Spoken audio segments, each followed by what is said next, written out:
Most Americans know the true story of what happened in Fort Worth, Texas on November 22nd, 1963. Although some still follow the controversy of what may have happened on the grassy knoll on that day, the facts showed that Lee Harvey Oswald was the man to shoot President John F. Kennedy. Some would say what Lee Harvey Oswald did caused mass outrage among Americans. Some showed their feelings in mourning and reflection, but one actually lived out what people were actually thinking.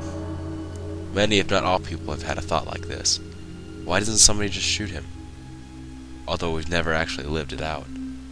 But Jack Ruby did. We should ask another question. What feelings did Jack Ruby's actions instill?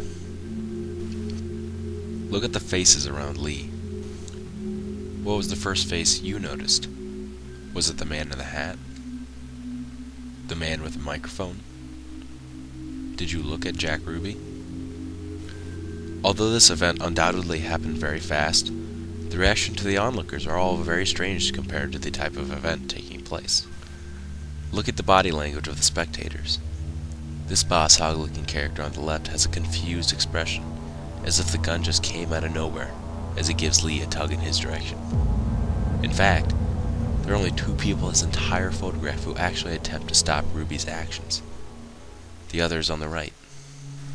This man, probably smoking a cigar, is obviously caught off guard as he gives a half-effort lunge to grab Ruby. And look at the reporter behind him, the man with the mic. The voice of the public looks on with an eerie complacency for this type of situation. If you look at the other faces in the room, the police officer, the boss hog, Oswald's last protector, there only seems to be one face who is in total and complete shock, and that's Lee Oswald. His reaction sets the tone for the entire event. We all could understand his face if he had already been shot, but if the bullet had not been fired, we see the true side of Oswald, a scared man. What about Jack Ruby? When one looks at this picture, one will see more than an action, but a reaction. Do the faces on the crowd represent everyone's thoughts?